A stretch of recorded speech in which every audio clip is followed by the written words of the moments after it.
welcome to Deeply Curious. My name is Cody Jensen, and joining me in our New York City studio apartment is my wife, Sarah. Hello. In this episode, we're going to have a conversation. That's it. That's it. A conversation about, I think we're going to start with self-awareness, curse of knowledge. It was something we were kind of talking about this morning. We decided, you know what, let's just set up the mics. Yep. Have a little conversation about that. Yep. But before we jump into the conversation, I just want to give a huge thank you and shout out to our podcast sponsor, B&H Photo Video. B&H is a massive camera and video electronics store here in New York City in Midtown. It's at like 34th and 9th Avenue, I believe. And if you are ever in New York City, you need to go by the Superstore and just be a little, it's basically a kid in a candy shop situation for adults. Yeah. If you're into any sort of gear, you can just spend days in there. But luckily for you who don't live in New York City and can't visit the amazing B&H Superstore, is you can visit them online. Yeah. So they also have a ginormous selection of everything you would ever need in your photo, video, pro audio needs. Yep. Right there on the B&H website. We have actually upgraded our podcast setup completely. Thank you to B&H. They provided us with our mics and recorders and all of the things. Yeah. If you are interested in learning what gear we got from B&H, all of the links to that are in the show notes or in the description if you're watching on YouTube. Go ahead and go down there, click on some of those links, and see what this microphone is that is making me sound so good. Okay. And also, we did a unboxing video of all of this gear as well. I'll link that in the show notes, and you can watch us setting all of this stuff up if you're into gear and things. Yep. So again, huge thank you for making this show possible and making it sound the best it can. Thank you to B&H. Yep. So into today's, conversation.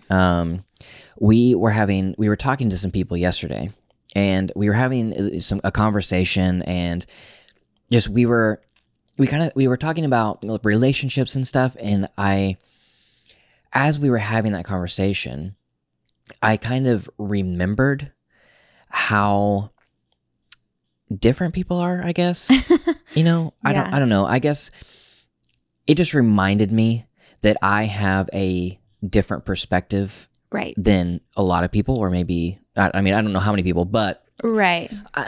Basically, this morning, Sarah and I were talking, and I was just saying that, I've been thinking about this podcast and thinking about the conversations we have, and sometimes I feel like, what else do I have left, to give? Yeah. Because Is everything repetitive? Are we just like regurgitating information, that kind of thing? Right. Yeah. And it was just, because I think about, whenever I'm thinking about these conversations and thinking about the topics we're talking about, a lot of times I picture talking to our friends. Hello, friends that are listening. I picture like talking to them.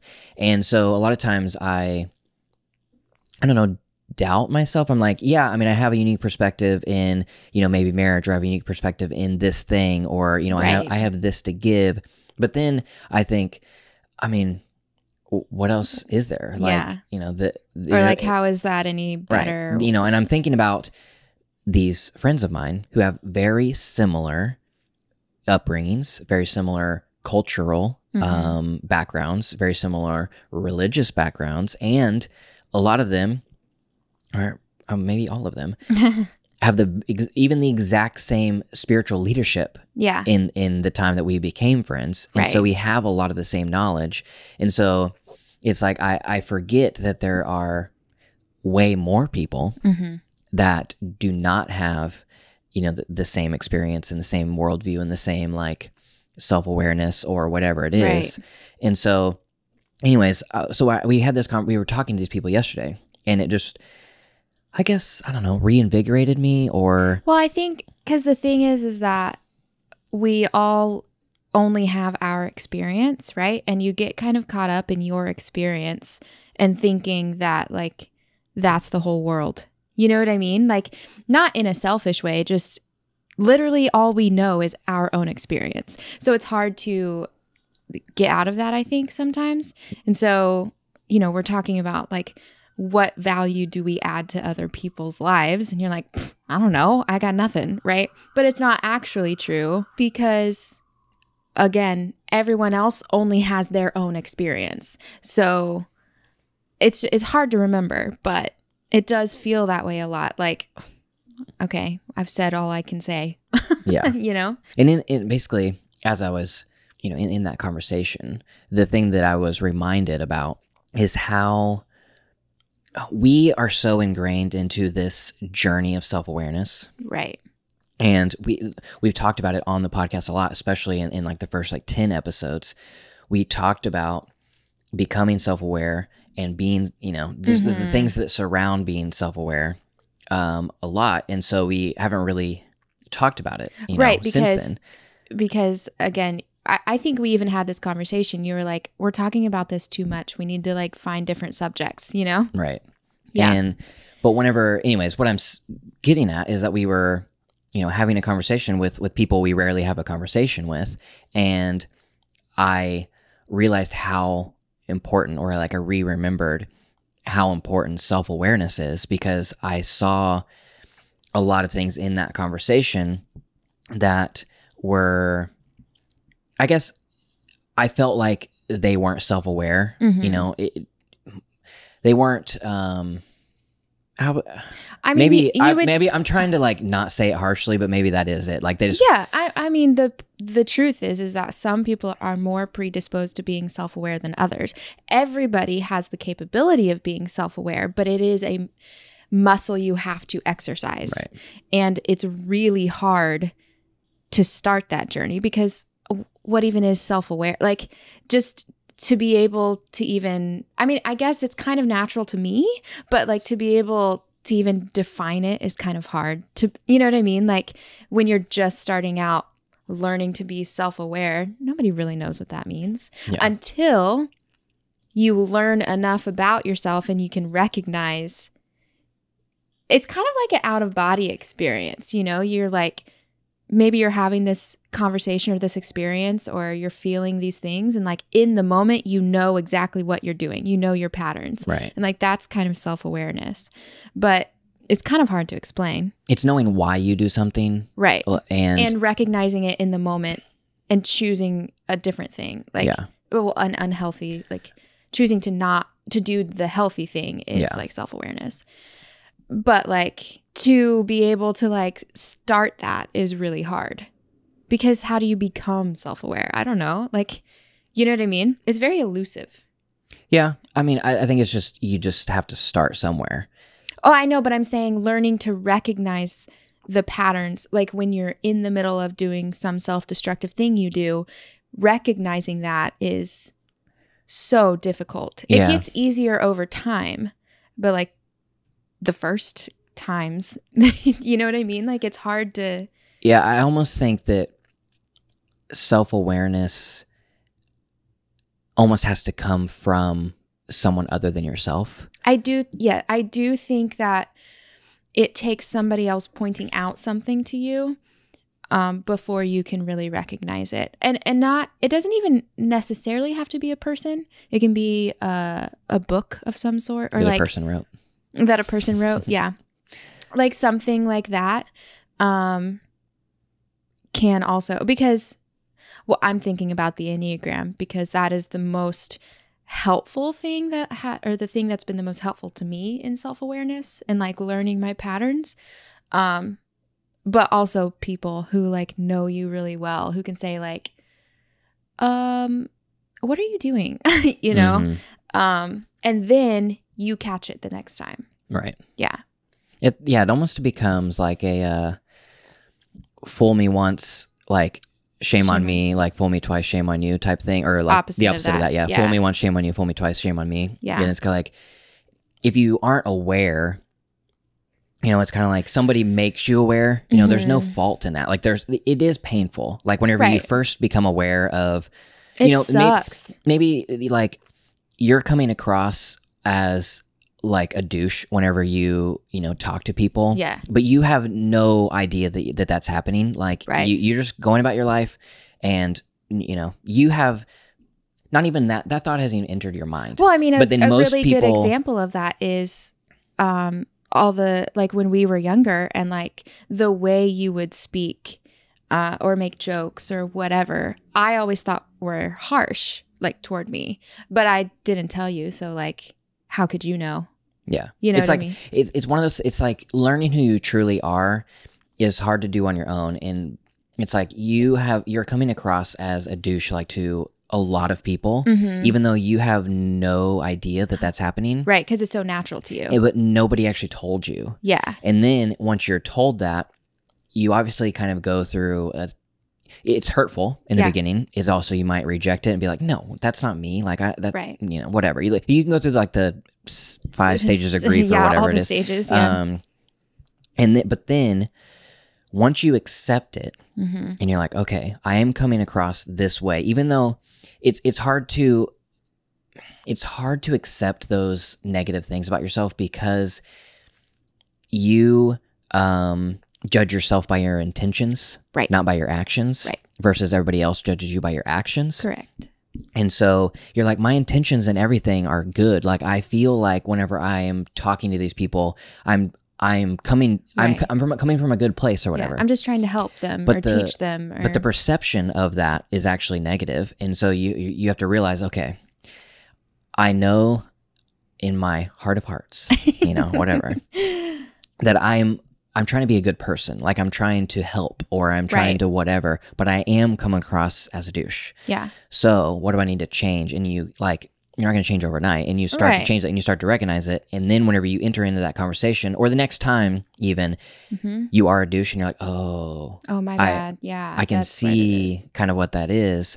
And then the next time you stop yourself before you start. Yeah. I think it gives you the opportunity to view life from somebody else's perspective a little bit. Like if you hurt somebody, like maybe the words you use or something, you're like continually hurting somebody's feelings, but like hurting their feelings into a corral. Yeah. Hurting. English language doesn't say the T. And like, you don't know about it. You can't really be, I want to say you can't really be responsible for that, but I mean, you are, except that you don't even know that you're hurting their feelings. Until they point it out to you. And then the next time it's on you, you know? I feel like it's that in self-awareness. It's like everything before you can apologize for and like ask for forgiveness, but everything moving forward, it's on you. And like you have to take responsibility for it, which sucks so bad. Like it sucks to know your unhealthy tendencies, to see yourself do them and then have to be like, yep, I did that. Like, that sucks.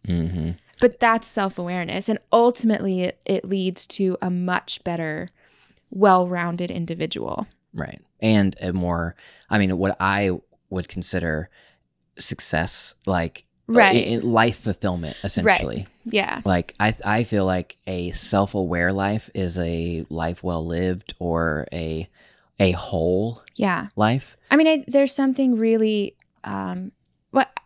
it's freedom really, but there's something really freeing about being able to point to yourself and say, these are the things that aren't so great about me, but these are the things I'm doing to, you know, fix it or work on it. Yeah. You know? And it's like whenever you realize these things or things are pointed out to you and you do go through that hurt stage. And it hurts. Yeah. Yeah. After that though, whenever you truly accept it and you begin to change, that's whenever it becomes emotional wisdom. Yes. Yeah. That's whenever you are gaining emotional wisdom and truly on that journey to emotional health. Because an emotionally healthy person, what you were saying about freedom, that really, I think, stabs at it. Like that's what really gets it, is that a lot of times we don't want to learn about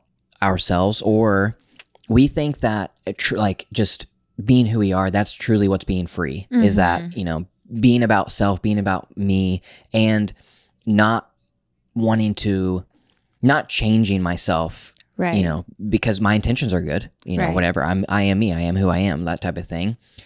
That a lot of times it feels like freedom, like Yeah. I'm truly free in myself to be who I want to be, whenever actually I think that you are building walls and you're actually trapping yourself into this place, and you're not truly free, because I feel like a truly free person is somebody who sees themselves in all of their good, all of their bad, and they're willing to admit it Yeah. and recognize it and change. Right. I think that is whenever true freedom in yourself comes through, and it's counterintuitive to what maybe is natural. Right. I mean, it's vulnerability, right? Right. Which is hard and difficult and terrifying sometimes, because you're kind of putting the power in somebody else's hands, right? Like, let's say, I mean, like you hurt somebody, and then but now you recognize it. You recognize how you treated them or how you acted. You have to go and apologize and hope that they don't hate you. You know what I mean? Like, there's something really vulnerable about self-awareness, not just to other people, but to yourself too. Like, you are being vulnerable to yourself and saying like, you kind of suck, but I think we can maybe do something about it. you know, like, I don't know. I think that vulnerability is something that Sarah and I are very different in. Yeah. Because we've talked about the Enneagram in the past, Enneagram. Yeah. And the Enneagram is a ancient personality typing system that I'm not going to go like really into it. You want me to give a brief? Yeah. It's basically, there's 9 types, and your type depends on what they call your shadow side. It's all based on self-improvement and self-awareness. Whereas like Myers-Briggs, I feel like is pretty shallow. It just tells you your type, like whatever. But the Enneagram goes deeper into kind of your woundings and maybe what's not so great about yourself, so that you can improve it. That's pretty much it. So in the Enneagram, I am an 8, which is the challenger, and my personality types, I guess, like we show up in strength, right? And our weakness is vulnerability. Yes. Versus Sarah, she's a type 4, and they live in vulnerability. Right. And it's the only thing I care about is like, if you're gonna cry in front of me, yes, please. Like, right. That sounds crazy, but it's true. And we've talked about this before, that like our definition and our scale of what is vulnerable is completely different. Completely different.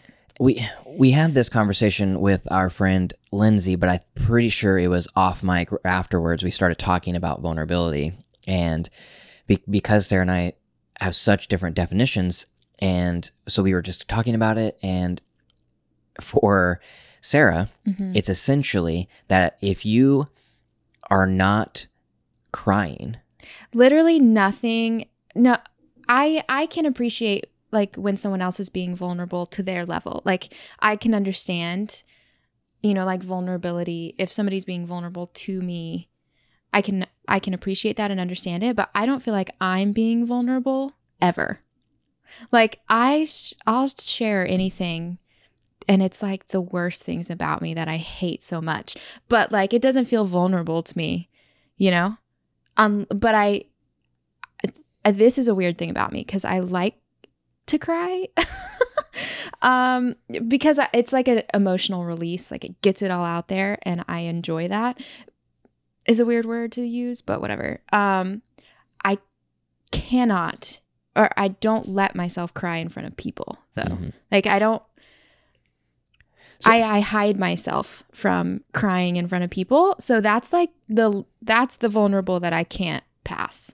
Like, I can't get past that level. That's whenever you truly feel like you're being vulnerable. Like, if you like go to someone and you are sharing and you're crying, that is like, okay, this is vulnerability. Yeah. Versus like, but I'll share whatever you want me to share. Yeah.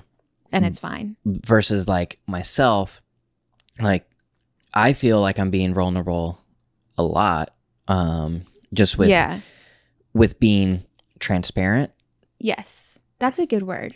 And there's actually a big difference between transparency and vulnerability. Mm-hmm. And a lot of times because I feel like I'm being transparent and I'm being open, I'm being honest. And if you ask me, I'm giving you, the full details, answer, whatever. It's like, this is being vulnerable because I'm not trying to hide who I am, not trying to hide, the mistakes or, right. How much something cost or, whatever it was. Like, I feel like that's being vulnerable. But in reality, I'm just being transparent. Right. And I'm attributing vulnerability to that. Yeah. Vulnerability is emotional.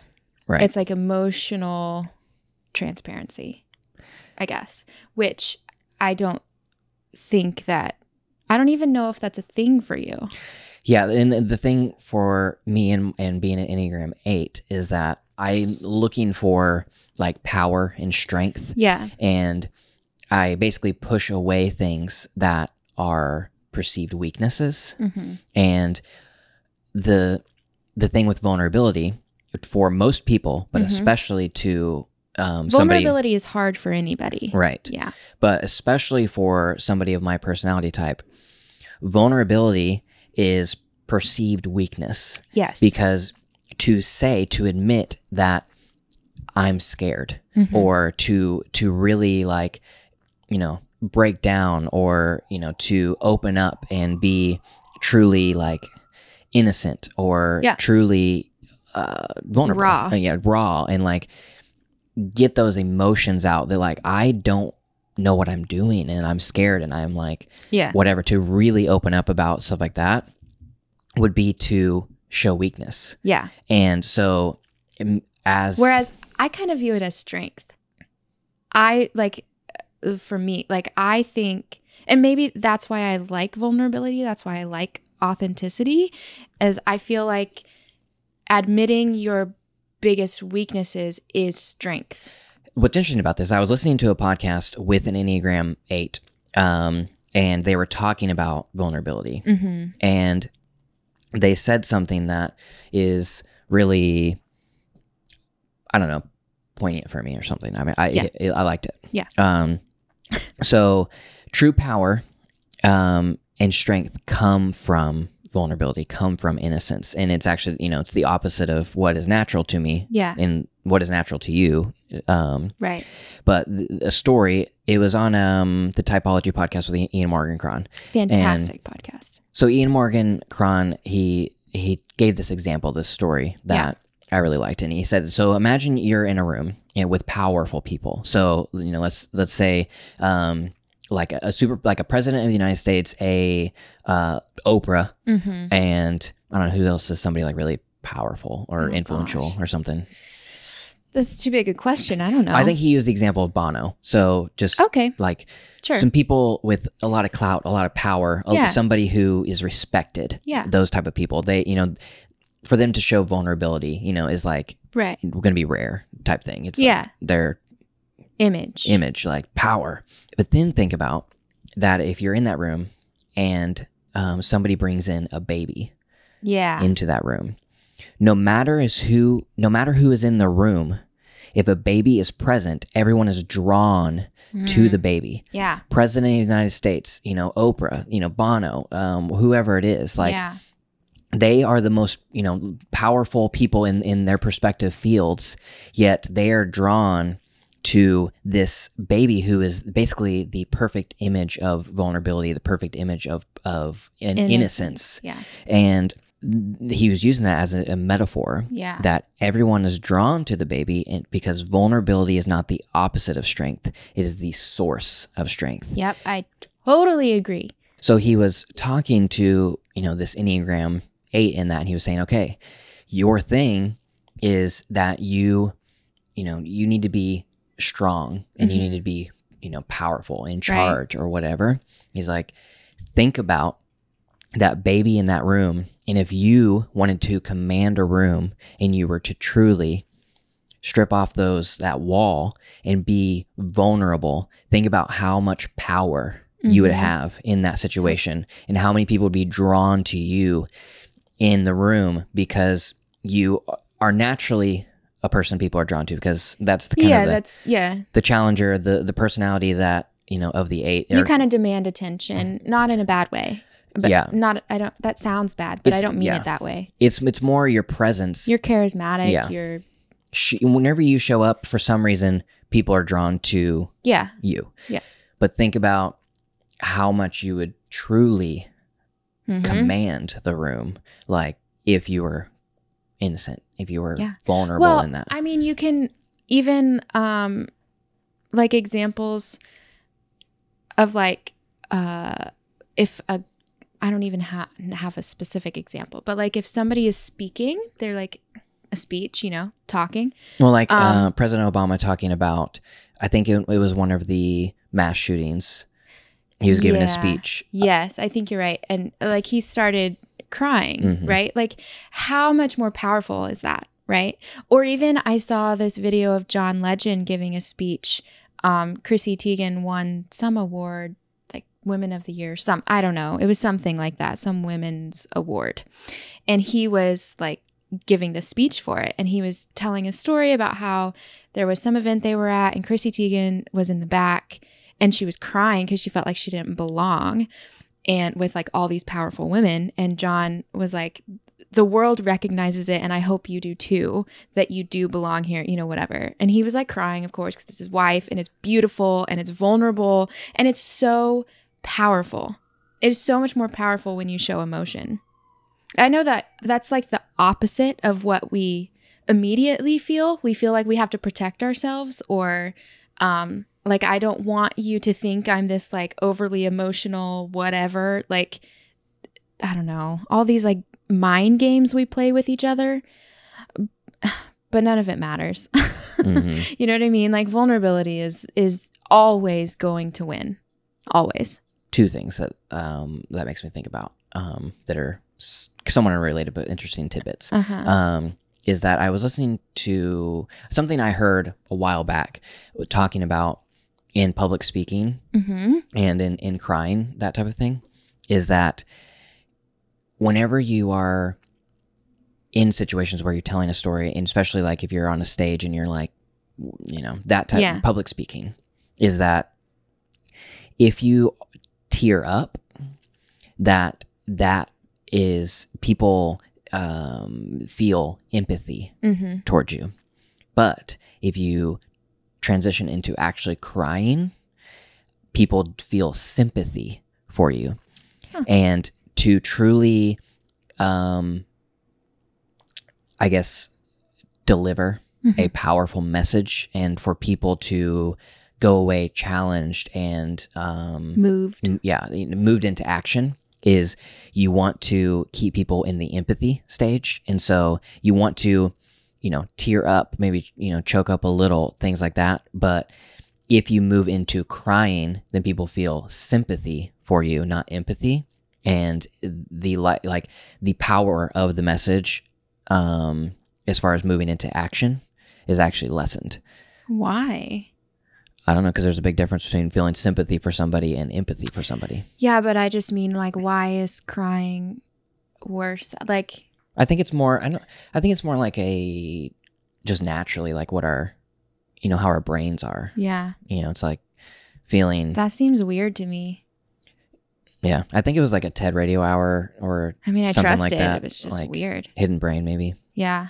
It was just really it was an interesting thing just because at the time I was working at the church and was in direct conversation with people who delivered messages from stages every single week. Right. And then we had conversations about like how powerful messages were whenever the person speaking teared up whenever they were talking, and how moving that was. And I was thinking about, it's interesting how they never truly moved into crying. Like, well, I think that's probably a vulnerability thing too, though. You like stop yourself. You really do. Like, I think because maybe it's like a natural brain response or whatever, according to that podcast. But I think it's also just like we're scared to go that extra step with people, Like there are very few people on this earth that will allow ourselves to be like legit vulnerable with,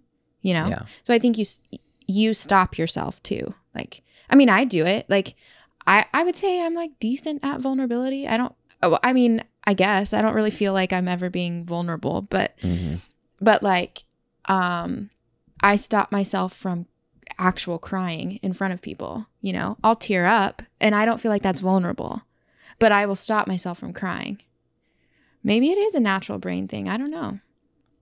I always thought it was because I was just scared of like their response. Yeah. Like if I actually cried, I thought I was scared about like what they would do or like if they would be uncomfortable. I don't want to make, I don't want to bother anybody with my crying.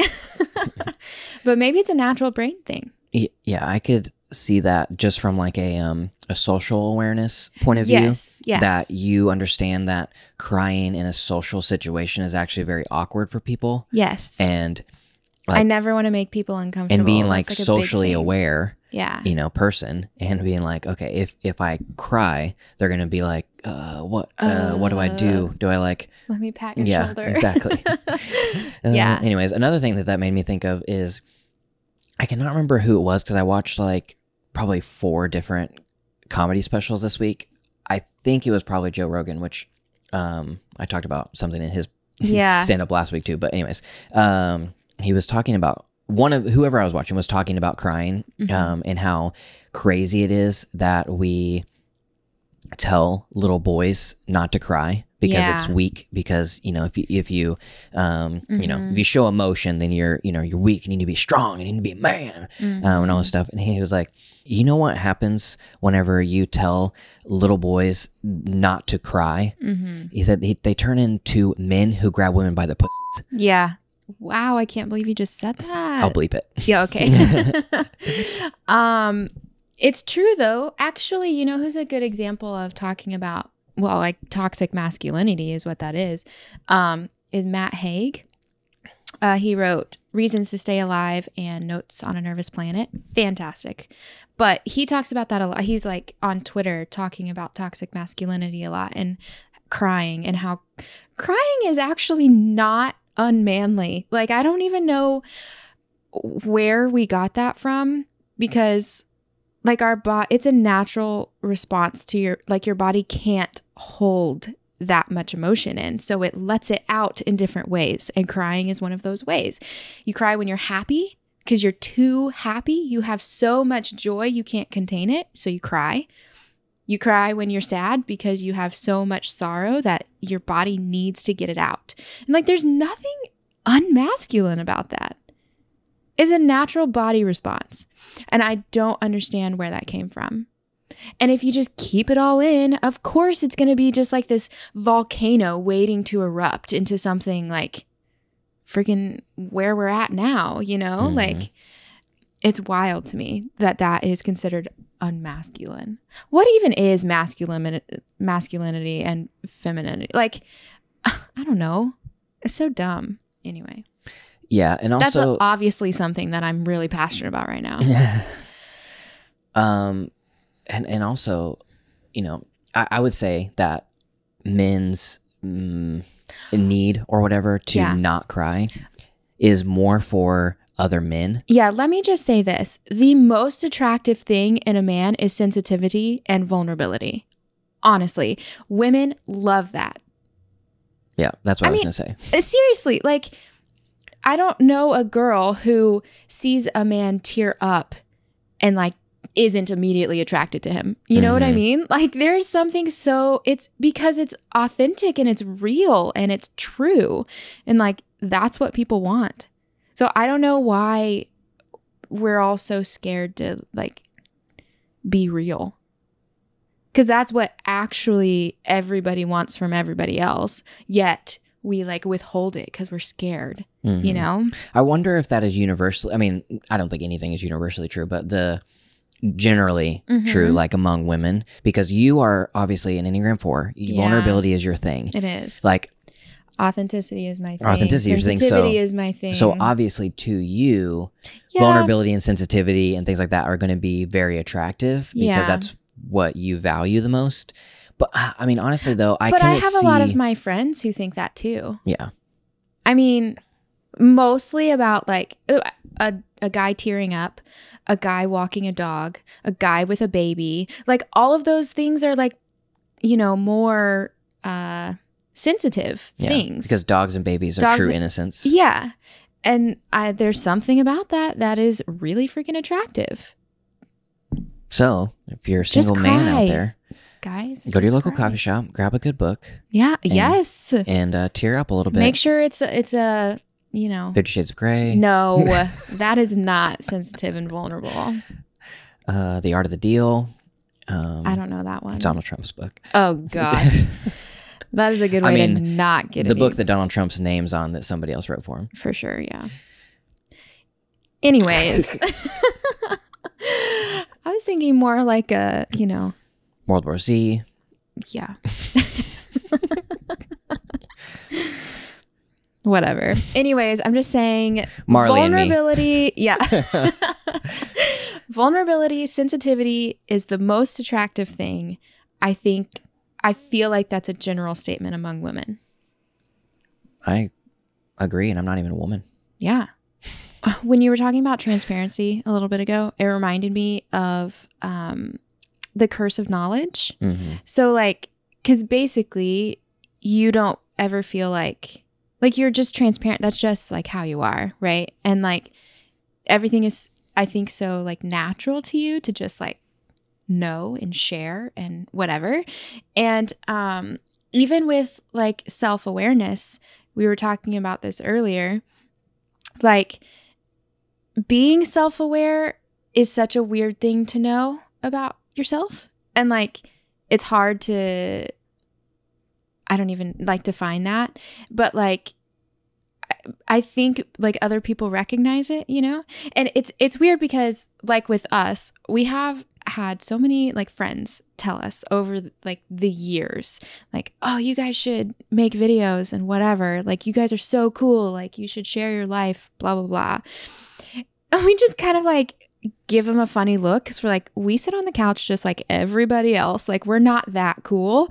We're just like living life. There's like this curse of knowledge, I think, with self-awareness too. Like I don't feel like I'm being vulnerable, when I'm sharing things, but it is vulnerability, but it's just like so naturally me that I don't recognize it. And for anybody listening who doesn't know what the curse of knowledge is, the curse of knowledge is knowing something so much that you can't imagine what it's like not knowing what you know. It's like a thing that doesn't even occur to you. Right. Yeah. It's like a software engineer or a doctor who can't actually tell you in language that you understand what is happening because they are so in it. Yeah. That they can't even imagine what it's like to not know what they know. Yeah. And so they can't tell you in terms that are understandable to somebody who doesn't know anything about that thing. Yeah. And so it's like you're so involved, or you're so in it, with whatever it is. You have the inside view. Right. And so, we were talking about this morning because with the conversation we were having with, a few people, these people have way different worldview and life upbringing than we do. And so it was almost, there were things that were said that was almost like, wait, what? Yeah. And it's like you almost feel like we were saying, like, I don't have anything else to offer. Like, I don't even know what else to talk about. But then you get in these conversations and realize that, like, oh, this is actually unique, New York. Unique New York. Unique New York. That's hard to say. Yeah, I feel like that was self-awareness. Like, I think self-awareness is, like I was kind of saying at the beginning of the podcast, hard to define and hard to like recognize in yourself. I feel like it's a little bit of a curse of knowledge thing. Yeah. Yeah, because I don't know. I think I was being vulnerable this morning. Yeah. And I told Sarah that I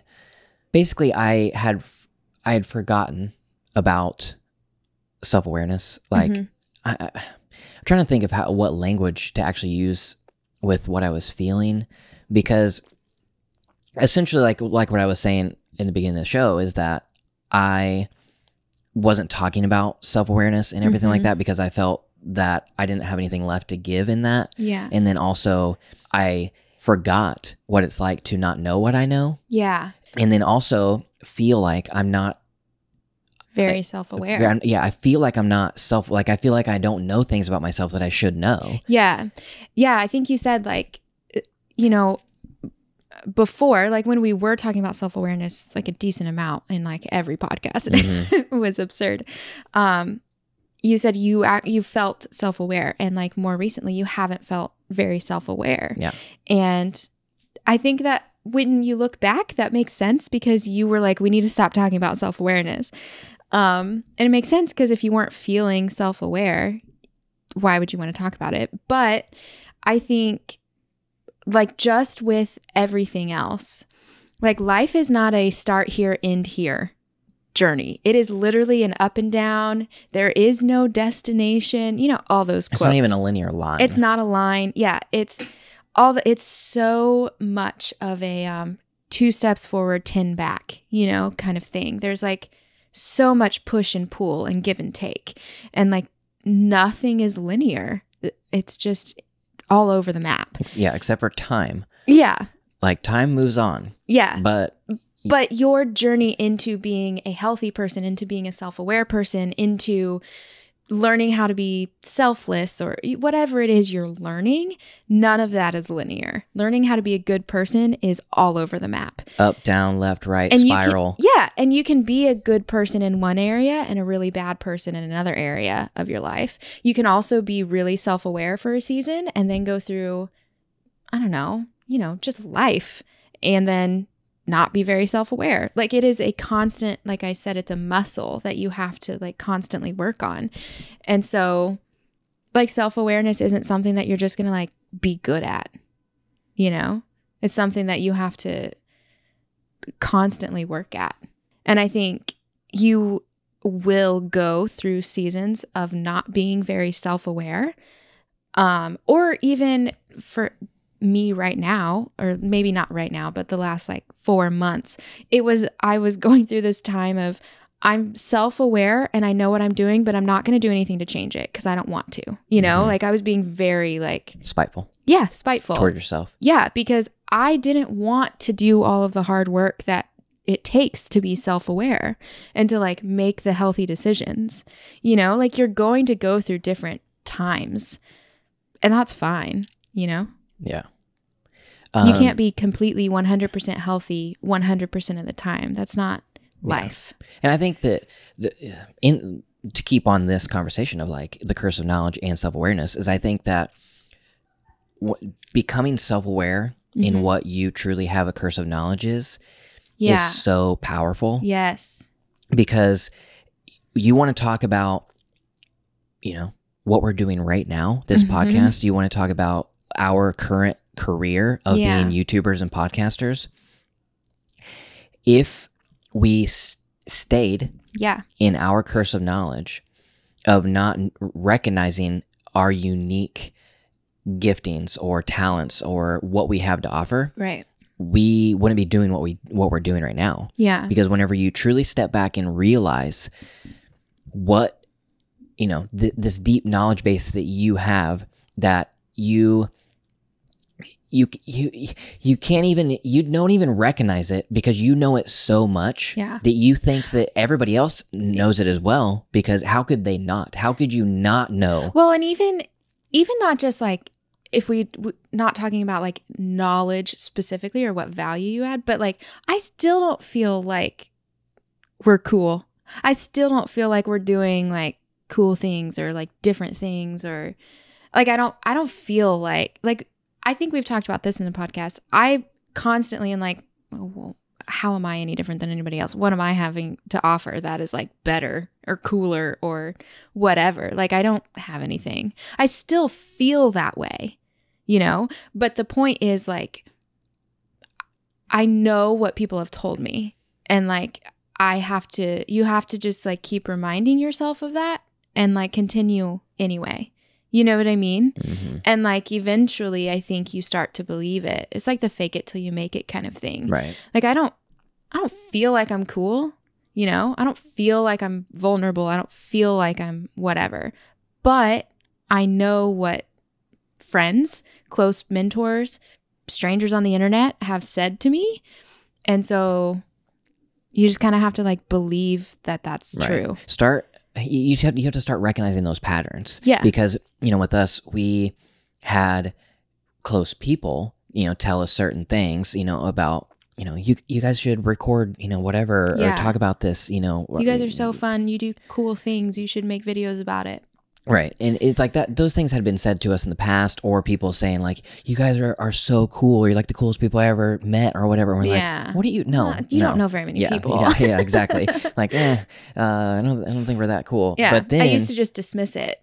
Right. Yeah. But recognizing, that, but then I think this is more important, to start recognizing the things that people that you just met tell you, and in recognizing patterns, because we started recognizing that anytime we would like show up in a new environment, or show up in, a new group of people, or a new person or people would meet us, there was these patterns that were emerging, that we would step into these new spaces where people didn't know us and people were attracted to us. Yeah, they would say like, I saw you and I thought you guys look interesting. I should meet you. Right. Or something like that. And they would like come to us and they would start talking to us, and we're like, we would leave and be like, why?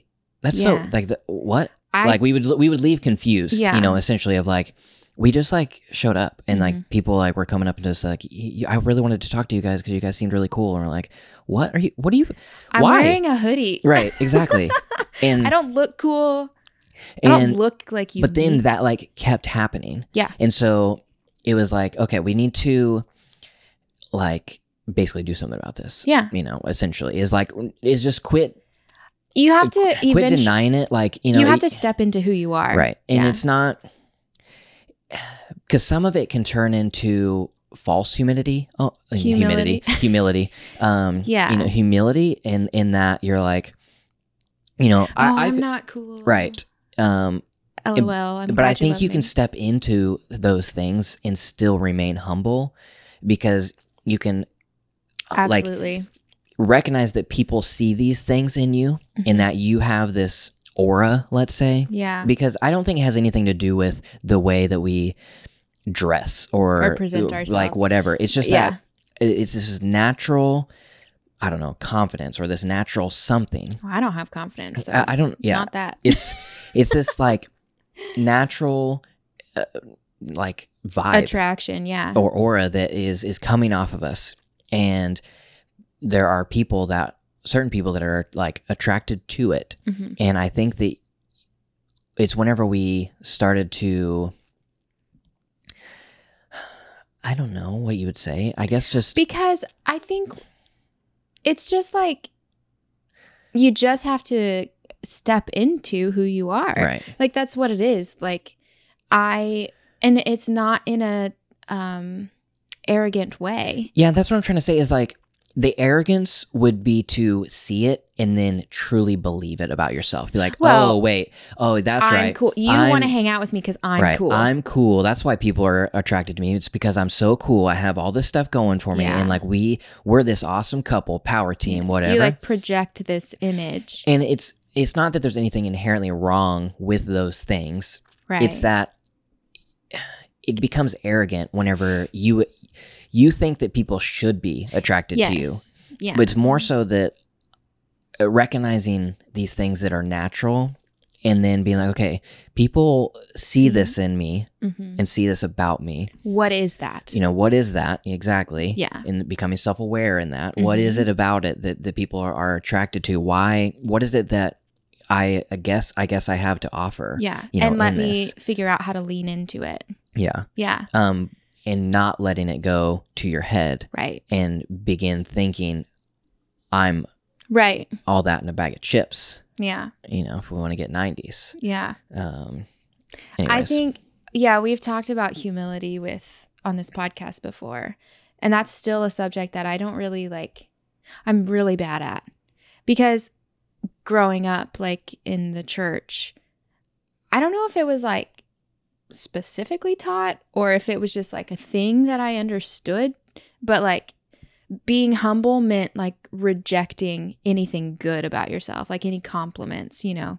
If somebody said like, oh my gosh, you're so sweet or whatever, like reject that because that's a good compliment. That's not, you know, like, which isn't what humbleness is. It's not humility. Yeah. That's just like hating yourself. But like, so I still have a hard time defining, I guess, like humility. Yeah. So that's actually a really good episode that I think that if you haven't heard, you should go back and listen to. It is humility versus insecurity, I think. Insecurity versus humility. And it's with our friend Josh Kluge. And I feel like we had a really good conversation about humility and insecurity. And we dive really deep into that. It's hard to define. It's kind of a gray line. Yeah. I don't really know the difference. I feel like we all had like really good insights into that. I would really recommend checking that one out. But I think like having humility in the confidence in who you are. Yeah. It's like combining those two things, you know? I mean, I think that that's just one thing that I really struggle with is remaining truly being confident in my talents and giftings and who I am and staying humble in that. Yeah, I do think that your personality type is more predisposed to not be humble, if we're going to say nice words about it. I don't want to say like to be arrogant. Like, no, I mean, I do think there were years of my life that I would say that you could attribute, like if people are like, what are the top 3 qualities of Cody? One of those would probably be arrogant. Yeah, I do think you're more predisposed to that. But I also think within the last couple of years, maybe like 4, I don't know, you've gotten really good at it. Like, I don't think that that's something it doesn't come across like it's difficult for you, I guess. I don't know. I guess I wouldn't say that it's difficult now. It was difficult. Yeah. And what's very interesting, and also uplifting, what am I trying to say? Encouraging. What's really encouraging is I've actually had people that, you know, after moving to New York, that, you know, I've met here and that have gotten to know me and have, you know, spoken things into my life essentially. And multiple people have said, you know, that one of the things that I, you know, really like or love about you is how like humble you are. Or they'll make comments, you know, maybe I'll say something and, you know, be like, man, you're just so humble about everything. Yeah. And that is very encouraging to me. Right. To hear, because that is the journey of being arrogant, becoming self-aware that I'm arrogant, going through a journey of changing, which for me in my, you know, worldview is basically giving that up to God and to basically try to move towards the qualities of Jesus. And, you know, but, you know, that is my path. But that path, it's really just like being a good person. You can replace that with just morals and universe and, you know, that you recognize it and you recognize that a good quality in any person is to be humble. Yeah. And moving towards that journey, and then not even really recognizing that I changed. Like, I felt different. Curse of knowledge. Right. You have the inside view of how you feel, right? So like, even let's say, you know, you are humble now, right? Whatever. But maybe you still feel arrogant because that's your like natural response, you know, is to like be confident and whatever. And so you don't even recognize that you changed your physical response, like how you actually respond versus like your first thought. You know what I mean? Right. Because your first thought is just natural. It is like how you've been predisposed to life or like culturally raised or whatever it is. It's like, you know, your natural disposition. But the second thought or the response is like who you are. And like, I think we're so inside of our heads that we don't even feel like we're different or we changed or whatever because we have the inside view. We can't you can only know your experience. And so like, it's hard to recognize like outside of that, you know? Right. I guess we can end the conversation on, this may lead into a long conversation, but we can end the conversation on this question and story.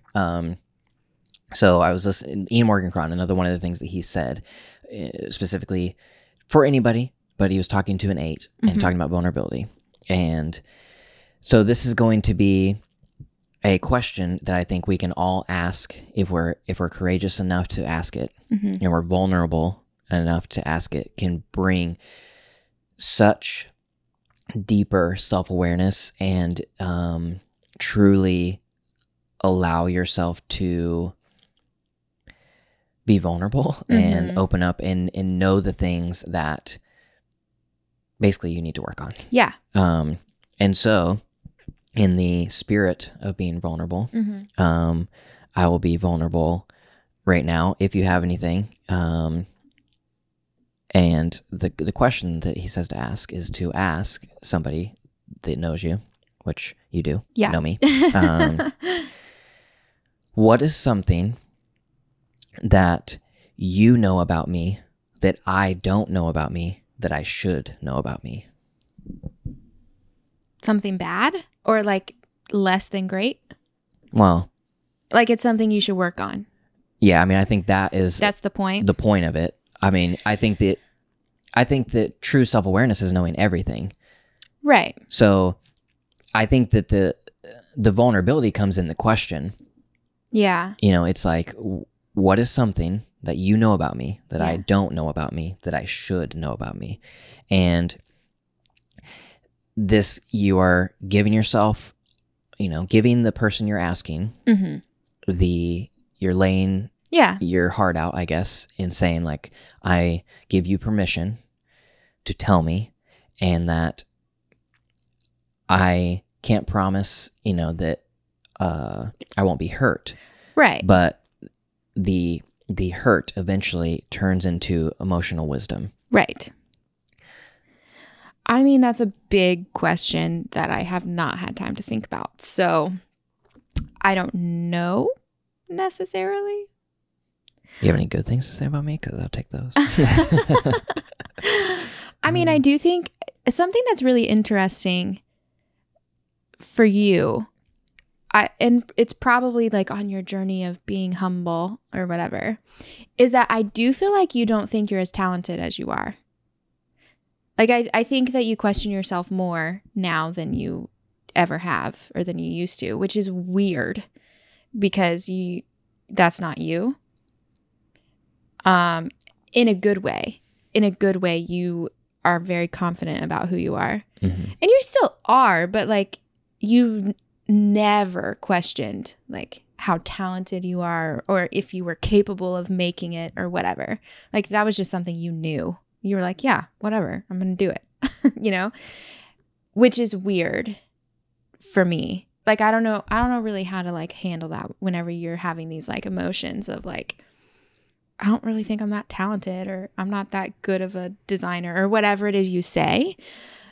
It's like, I'm like, what do I don't know. Like, it's so not you that I don't know how to respond. Yeah. And I do have pushback on that, but I mean, I'm open to being wrong, but my pushback is that because I feel that I am that way because I am very confident in who I am, but I am also at my core a realist. Yeah. And I don't lie to myself as much as I don't lie to anybody else. Right. And I totally agree that you are very honest with yourself about like where you're at in your work or whatever, but it's not that like, I'm not saying that you don't have room to improve on anything. It's not that. It's like it feels more like a wavering in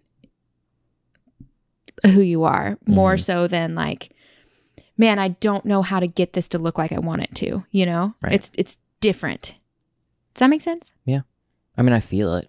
That's about it. I don't know. I mean, I obviously like I have some complaints on how, you know, complaints is maybe a harsh word. I have some concerns on just, you know, whenever you're in your mood of like, I'm right, everyone else is wrong until you prove whatever, that gets to me. Because there's no convincing you. Let's be honest. Right until you're proven wrong. That's not a thing. But that's like something that, I mean, we've talked about that many times before. So Yeah. I think you know that is what I'm saying. Like, it's hard to point out anything to you if you disagree, because it doesn't matter. You disagree and you're right. You know what I mean? I do. Yeah. Yeah. I mean, but like I said, that's something you already know. Like, we've already talked about that. So like, you know that about yourself. And again, everything is a journey. Like, nothing is like, oh, okay, I'll fix it, and then it's fixed. That's not how anything works, you know? Yeah. So I'm not mad at you about it necessarily. In the moment, maybe I am. right. I mean, I think there's different levels there. Yes, and I'm also acknowledging that I am just as stubborn as you. So I'm not admitting that maybe I'm half the problem. I don't have a problem with admitting that either. I mean, so speaking in the name of conversation, just talking, I mean, I wasn't saying anything just because that's the point. Right. Is to You truly just accept, listen Yeah. and accept what the other person has to say. But this is also a podcast, so just in the, you know. Yeah, you have to talk, right? So in that, I kind of feel like there's two different scenarios there, like right until proven wrong, like type of thing. I feel like that in situations where it's a group think and you were talking about ideas, or we're talking about, you know, Yeah. whatever that is, it's like I do have, you know, this, I have thought about this, I've come up with, this is the best idea that is on the table, and I will fight for that idea. Right. In that sense, I admire that confidence. You know, but I will abandon that idea the moment I hear a better one. Yes, and that's true of you. You do that.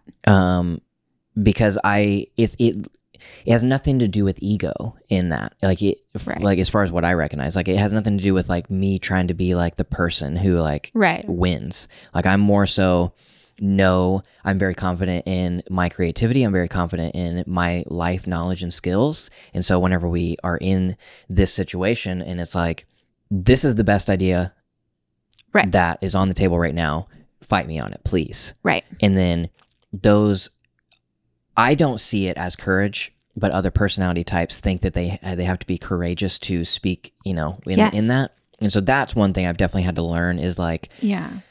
don't walk into a room with, this is the best idea, fight me on it. Correct. It's more so walk into a room, let everybody talk first, look for the best ideas, then present my idea, Right. and work on that.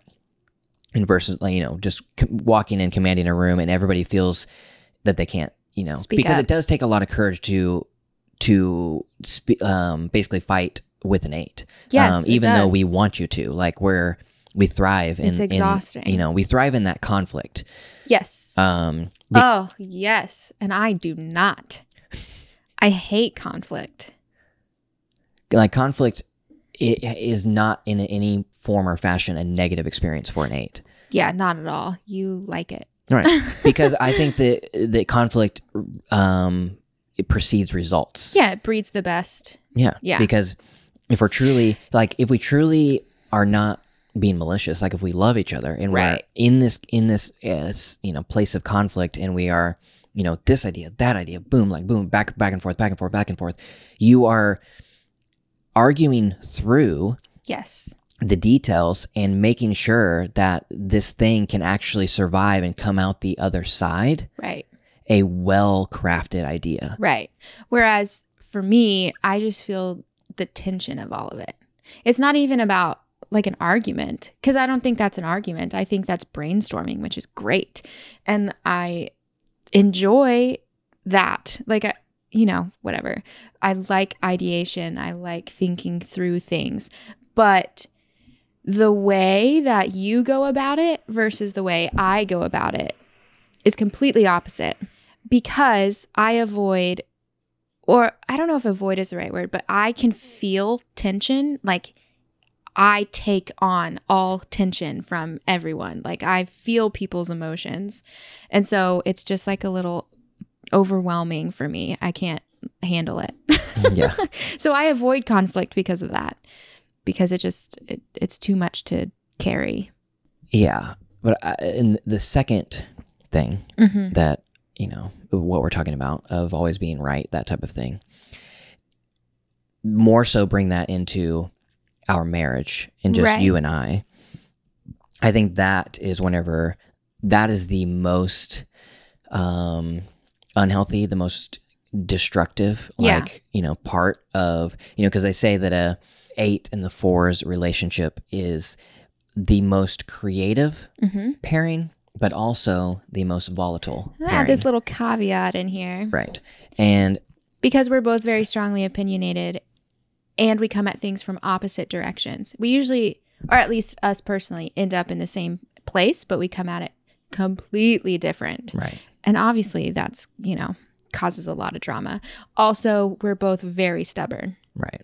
Like I'm very stubborn in my values and beliefs, and you are very stubborn in yours. And like we refuse to budge.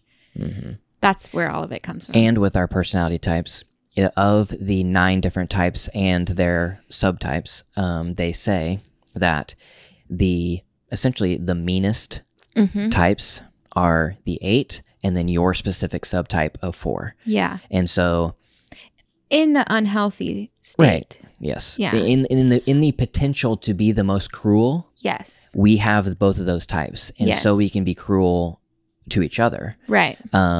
Because it takes a lot. It takes way less health to be a great person to other people. Oh yeah. I don't think, like, if anybody outside of you knows me, they would never think that. Like, I mean, literally my nickname growing up was Sweet Sarah or Sarah Smile. Like, your nickname now for me is Sweet Lover. Yeah. You're my sweet lover. You have been saying that a lot. It's kind of annoying. And like that's just, I'm not a mean person. No, you're my sweet lover. Oh my God. Okay. Like it's just like so unnatural to me. I don't even know how to be mean, really. Like, unless somebody pushes my buttons, don't get me wrong. Like I think you know how to be mean. Well, to you, I said outside of you, I would, this is just showing how cruel I am, I guess. I would never do to anybody else what I do to you. I would never hope not. fight I would never fight or talk to any of my other friends like I do to you. But that's the thing about marriage, is you get the best and the worst, right? Like sometimes I just feel like I gotta let it go and you're the punching bag, like, not that I do that consciously, but that's kind of how it happens. That's how marriage works, Yeah, but in that, as far as like, I have never been the husband that you deserve in that. And I've never been the husband that I want to be in that area.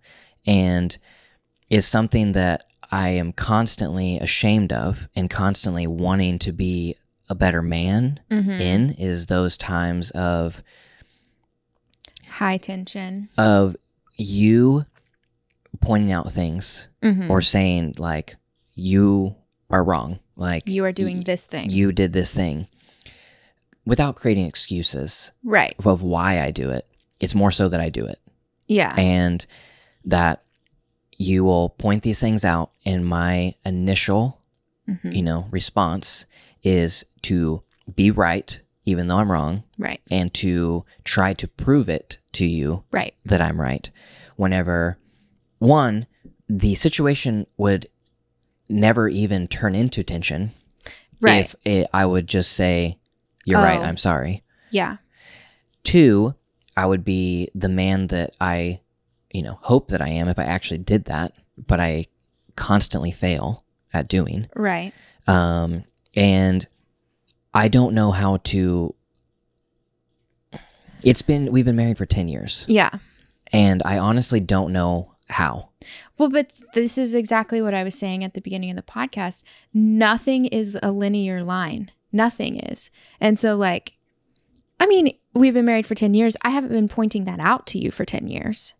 You know, Right. It's only been in the last couple of years that I've even felt brave enough to say something like, because again, I avoid conflict, and in the beginning years of our marriage, that was not a good thing for me because you being so strong just kind of like ran me over, right? So then I had to learn how to fight for myself.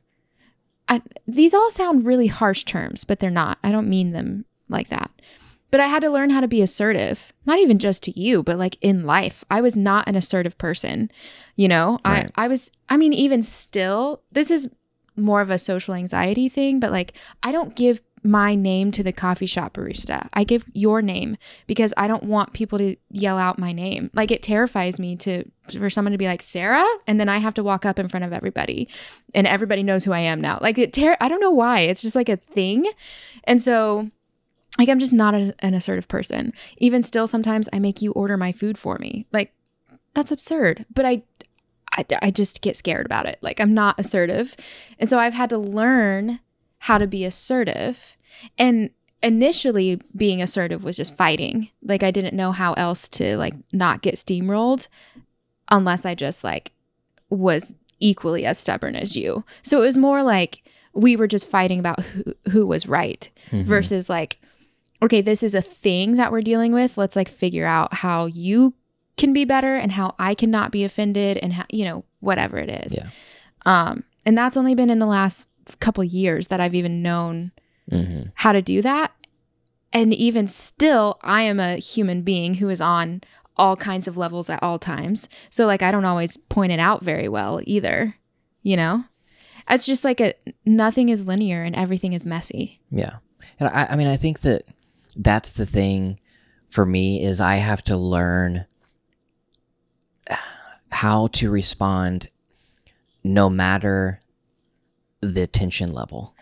Right. Because I can tell you how it would be the easiest for me. Yeah. You know, it's like if there's something that I do that is wrong or that bothers you, or I did something, you know, that's like, that's rude, that type of thing. Me and my personality, I want you to immediately tell me. Like, if it's like, if I say something and you think it's rude, you'd be like, just in that moment, be like, hey, that was rude for you to say that. And be like, oh. Which I have started doing. I have, like, if you've like said something rude or even just like the tone of voice, I'm very much a tone of voice person. And so like if I read a tone that I feel like is rude or offensive or whatever, I'll say it. I'll say like, that was rude, or you don't need to speak to me like that, or please don't speak to me like that. And you'll say like, I only said the literal words. And I'm like, I know, but it was the tone that you used. That's probably one of my biggest pet peeves. I know you hate it. You hate it. But I'm such because quit listening to my tone. I don't know what tone I'm using. Listen to what I'm saying. I'm saying, I love you. You're a sweet, sweet lover of mine. But you're saying it so angrily. Why are you so mad at me? That is a very exaggerated example. See, that's not the truth if you can't understand sarcasm. Truth at all. And I used to say, quit yelling at me. But I've since learned that you don't I have never understand. once yelled at you in your entire life. I've since learned that you don't understand what I mean when I say that. And what I mean is, please use a different tone of voice. Right. So I've started pointing out the tone that you are speaking with. And that's where we're at now in this therapy session.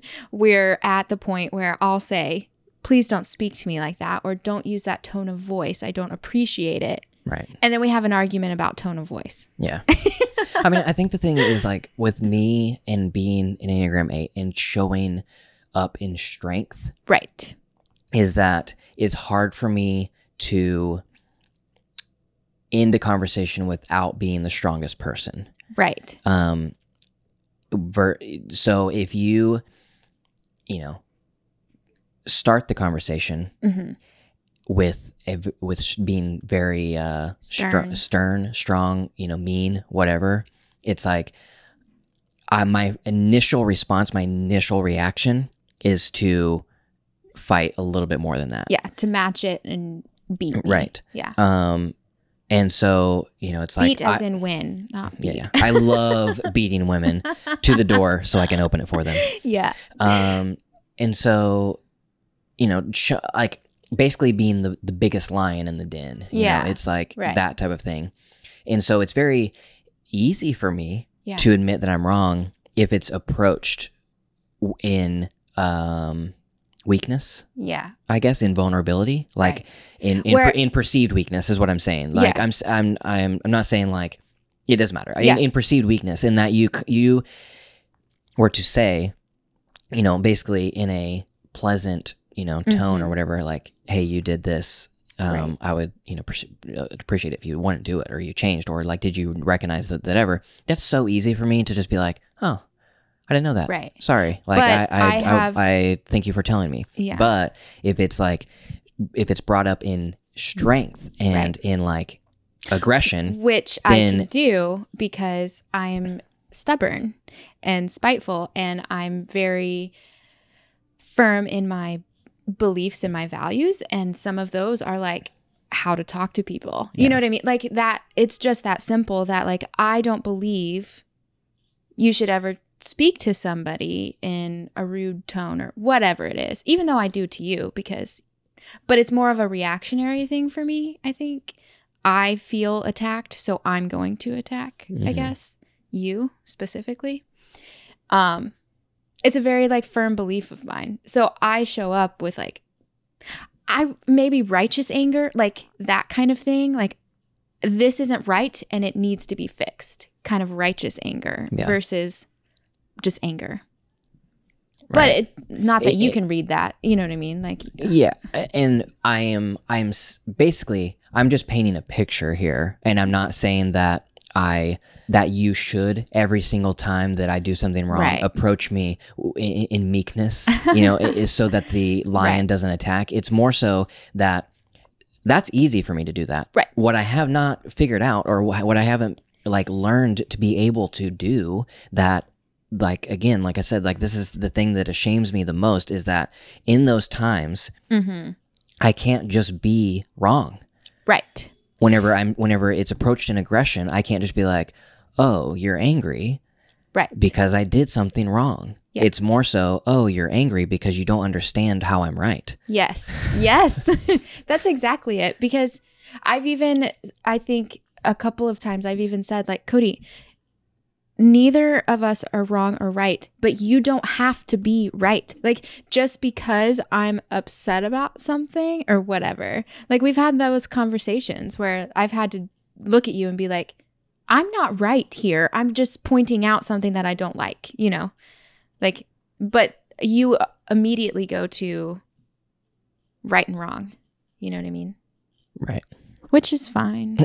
It's not fine. Well, I just mean, like I said, nothing is linear. Everything is a mess, whatever. Yeah. But it's just, again, you have to have those people who are going to point out things to you that you can then pay attention to and hopefully figure out how to change it if it's something you should change. I mean, there are going to be people who are just naturally offended by everything you do. Obviously, those aren't the people close to you, though, so who cares? We're talking about like best friends, family members sometimes. Sometimes not, though, honestly. Sometimes neither one of those. Sometimes the people closest to you are the worst to listen to. Like, they're not going to understand you. Yeah. But that's a whole different podcast. Right. So in conclusion, yes, I would encourage one, going on a journey of becoming self-aware. Find those things that maybe you have the curse of knowledge in, personally, professionally, emotionally, whatever it is. Yeah. Ask people questions of what is something that you always come to me for? Yeah. To learn about or to know, or like, that if you come to me, I know these things. Like learning your strengths. I read a quote online or whatever, and I don't remember who said it or anything, but it was basically saying like, I love it when people tell me about me because I don't know me. That's exactly it. Like, you're looking for the people who can kind of speak into your life. It's kind of the curse of knowledge thing. Like, they can speak something into your life that you don't recognize because you kind of like know yourself too well. Right. You know? Yeah. So find, those people, a trusted mentor, I think it takes a lot of courage to do this, but I do think you can find some very valuable information asking a spouse or asking a family member. Just avoid toxic people. Right. Because you're toxic people. Right. Yeah. Just avoid, a healthy person who is close to you, and ask them that question. What is something that you see or recognize about me that I don't know about me that I should know about me? Yeah. And it's a vulnerable question, but a really good one. And just be open to the answer and know that whatever follows, to basically put your guard down. Yeah. Put your defenses down. Do not defend anything that they say. Just take what they say and explore that. And you're going to be probably hurt for a long time. Days. Yeah. However long it takes. But if you absorb that, like your twin in the womb, you'll become more powerful, and you will come out the other side with a more emotional wisdom to, attack this world, to live it out. Yep. All right. Deeply curious. That was an interesting episode. I didn't really expect it to go there. I feel like that's kind of like every episode. Yeah, true.